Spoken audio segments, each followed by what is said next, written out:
It was supposed to be a routine drive home. The snow-covered roads were quiet, the night still, too still. But as I turned onto a dark, winding stretch of road, I saw something that made me stop. What happened next has stayed with me ever since. A moment I couldn't ignore, a decision I couldn't walk away from. Sometimes, the most unassuming nights hold the darkest secrets. And sometimes, stopping changes everything. Stay with me as I share what unfolded on that cold, silent night. Something that still leaves me questioning if I did enough. The day had been long but uneventful. Just another series of service calls, another stretch of hours behind the wheel of my box truck. The roads were familiar, the rhythm predictable. By the time I was heading home, night had fully settled in, and the landscape around me had transformed. Scenic rural Pennsylvania, so quiet and picturesque by day, now felt different under the cover of darkness. The tall, shadowy trees lining the road seemed to close in, their bare branches reaching like skeletal hands toward the sky. I thought about the small pickup truck I had passed on the interstate earlier. Its right rear tire was visibly deflating, a slow but steady leak. I remember seeing it pull off to the shoulder, its hazard lights blinking faintly in the distance as I drove on. I could have stopped. I should have stopped, but I didn't. Maybe I was too focused on the clock, or maybe I told myself someone else would. Whatever the reason, the decision had lingered in the back of my mind all evening, a small but persistent pang of guilt that refused to fade. Now, with nothing but the hum of my engine and the occasional groan of the wind for company, that guilt seemed louder. The road ahead stretched out endlessly, winding and narrow, its twists obscured by darkness. There were no other cars, no streetlights, just the faint glow of my headlights reflecting off the snow-dusted ground. It was the kind of quiet that made you notice every sound, the crunch of the tires, the subtle creak of the truck's frame as it shifted on the uneven road. Then I saw it, a Dodge Durango, parked at an odd angle in the driveway of an old barn. The structure itself was barely visible, its weathered wood blending into the shadows, but the vehicle stood out under the dim moonlight. At first I thought nothing of it, just another driver pulled over, maybe checking a map or taking a break. But as I passed, something caught my eye. There was a figure lying on the ground behind the Durango, partially obscured by the vehicle's rear. They seemed to be struggling with something, their movements slow and deliberate. My immediate assumption was practical. They must have a flat tire, I thought, and they're trying to get the spare out from underneath. But there was something off. The position of the vehicle, the stillness of the barn, the way the figure seemed hunched over. It didn't sit right with me. I glanced at my rearview mirror as the scene disappeared into the darkness behind me, the image already beginning to fade, replaced by the twisting road ahead. I kept driving, trying to shake the unease, but the silence only made it worse. My earlier guilt about the pickup truck resurfaced, stronger now, nagging at me in a way I couldn't ignore. What if this was my second chance? What if this time I could make the right decision? It wasn't an easy choice, but I decided to turn back. I spotted a driveway about a quarter-mile down the road, pulled in and swung the truck around. The snow crunched under the tires as I reversed, the sound echoing unnaturally loud in the stillness. My headlights lit up the narrow road once more as I headed back toward the barn, my hands gripping the wheel tighter than before. I told myself I was doing the right thing, that I was simply being cautious. But deep down, I couldn't shake the feeling that I was driving back toward something I wasn't ready to face. But when I got back, the Durango was gone and the driveway was empty. Or so I thought. As I approached the driveway where I'd last seen the Durango, the snow reflected the beams of my headlights, casting long shadows across the barren ground. The vehicle was gone, no sign of it anywhere, but something caught my eye. At first, I thought it was a trick of the light, a dark shape blending into the white blanket of snow. But as I pulled in closer, the shape didn't disappear. It became clearer. more human. There, lying motionless in the snow, was a figure. My breath caught. I killed the engine, and for a moment, the silence was deafening. The only sound was the faint whistle of the wind against the truck's windows. My headlights illuminated her, a woman barely moving, her body twisted as though she had been thrown or had collapsed. Her clothes, tattered and thin, were woefully inadequate for the biting cold. Her skin was pale, but not from the cold alone. Bruises bloomed along her cheek, and one of her eyes was beginning to swell shut. Red marks circled her neck, raw and angry, and a thin trickle of blood stained her split lip. I hesitated, my heart pounding in my chest. For a split second, I feared the worst, that she was already gone. But then she moved, just slightly, her head tilted, her body trembling as she tried to push herself upright. For a moment, I felt relief. She was alive. But as she turned her face toward the headlights, my relief was replaced with something far colder. The terror in her eyes was unmistakable. Whatever had happened to her, it had been deliberate. Someone had done this. I jumped out of the truck, my boots crunching through the snow as I hurried to her side.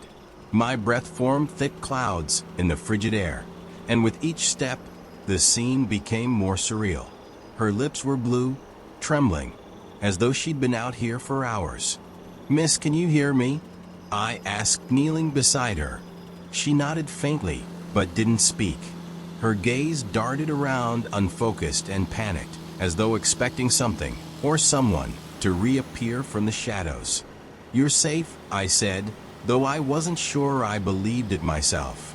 I helped her to her feet, her body shaking with the effort.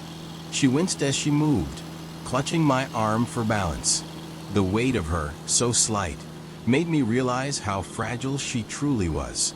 I guided her to the truck, opening the passenger door and helping her inside. The cab was already warm, but it wasn't enough. I cranked up the heater and pulled off my jacket, draping it over her shoulders. She pulled it close around her hands trembling as she whispered 2 words. "Thank you." Her voice was hoarse, barely audible, and I could see the pain in her throat as she spoke. I didn't press her for answers. She didn't need questions right now. What she needed was safety, warmth, and help. I reached for my phone and dialed 911, my hands still shaking. I gave the dispatcher the address and explained what I'd found. As I spoke, I kept glancing at her, watching her as she stared out the windshield with wide, vacant eyes. She flinched at every sound, every rustle of the wind against the truck. Minutes passed in tense silence. She didn't say anything more, didn't look at me, just stared ahead as though reliving something I couldn't begin to understand. I handed her a bottle of water from the glove compartment, and she held it in her lap, too shaken to even open it. Finally, she broke the silence, her voice barely above a whisper. "He was going to kill me," she said, her words trembling as much as her hands. The weight of her statement hung heavy in the air. My stomach twisted. The realization of what she had escaped and what I had just stumbled upon made my breath catch. And then, just as quickly as she had spoken, she fell silent again. I didn't know what to say. What could I say? I sat there waiting for the police, my mind racing. I wanted to ask her who she was, what had happened, where the Durango had gone. But I couldn't. Not yet. She wasn't ready. Instead, I just sat there gripping the steering wheel as the seconds stretched into what felt like hours. And then, finally, red and blue lights flashed in the distance, cutting through the darkness like a beacon. But what she whispered next, it stayed with me ever since. As the police arrived, I felt a small sense of relief. But what she said next left me shaken to my core. The dark stillness of the night was broken by the flash of red and blue lights cutting through the trees. The sound of the approaching siren grew louder, filling the silence in the truck's cab. For a moment, I felt a sense of relief. Help had arrived. But as I glanced at the woman beside me, I saw her expression shift. Her wide eyes darted nervously to the rearview mirror, her body stiffening.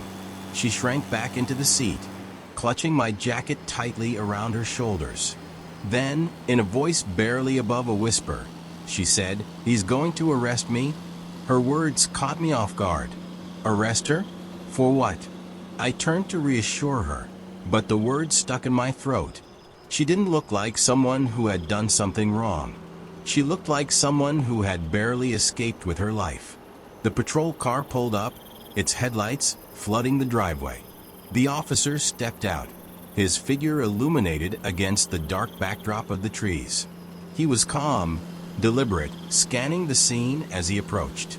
I got out of the truck to meet him, the cold air biting at my face as I stepped onto the snow-covered ground. "I'm the one who called," I said, my voice steady despite the tightness in my chest. The officer nodded and motioned toward the truck. "Is she inside?" "Yes," I replied. "She's shaken up and hurt." I explained everything. The Durango I'd seen earlier, the figure lying in the snow, the woman's injuries. I described how I'd found her, her torn clothing, the red marks around her neck.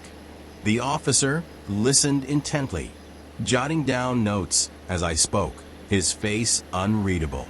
He approached the passenger side of the truck cautiously, his flashlight cutting through the dim interior. She flinched as the beam landed on her, her shoulders curling inward as though trying to make herself invisible. "Ma'am, are you okay?" the officer asked, his tone gentle. "Do you need medical assistance?" She shook her head quickly, avoiding his gaze. Her hands trembled as she gripped the jacket tighter. "You're not in any trouble," he reassured her. "I'm here to help." She hesitated, her eyes flicking to me for a brief moment before returning to the officer. Slowly, she nodded.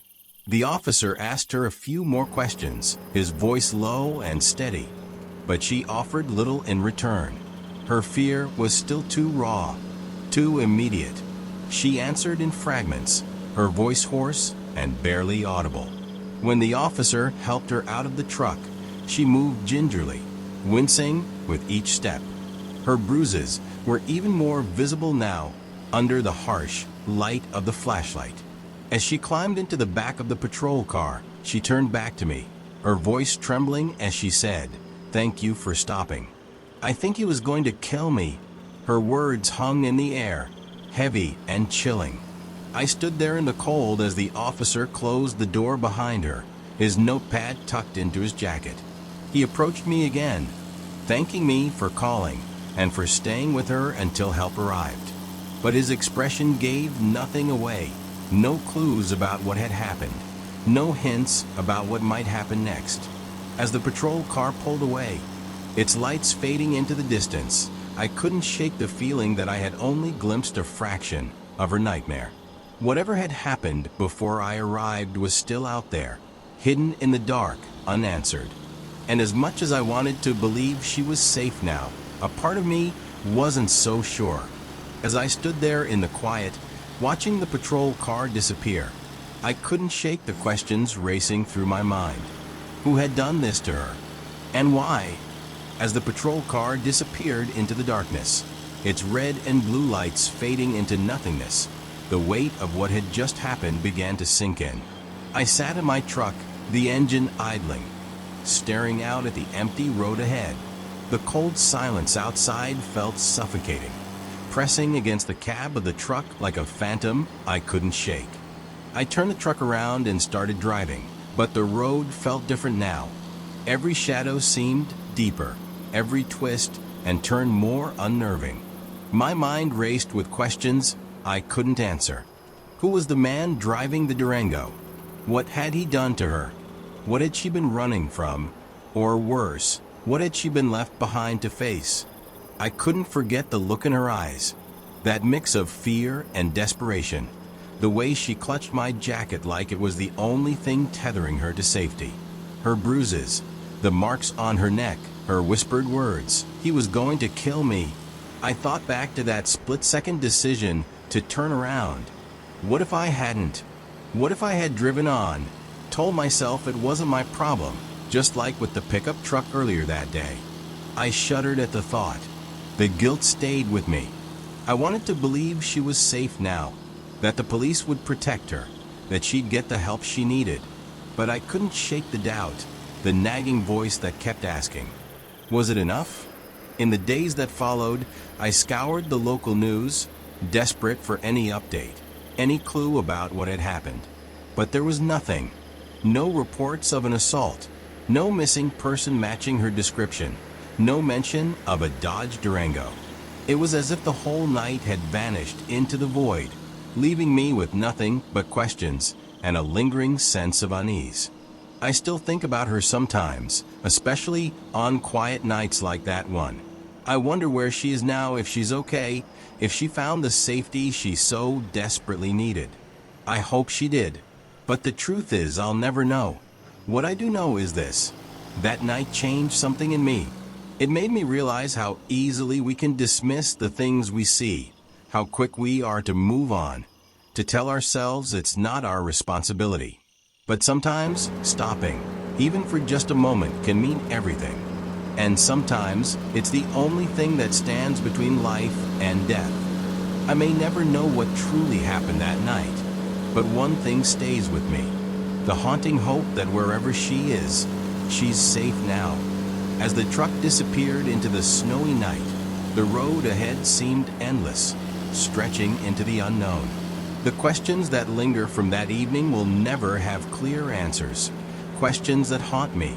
And maybe now, they'll haunt you too. What do you think happened that night? Was the man in the Durango someone she knew? Or was he a stranger with dangerous intentions? Most importantly, do you think I made the right choice by stopping? Let me know in the comments below. I'd love to hear your thoughts.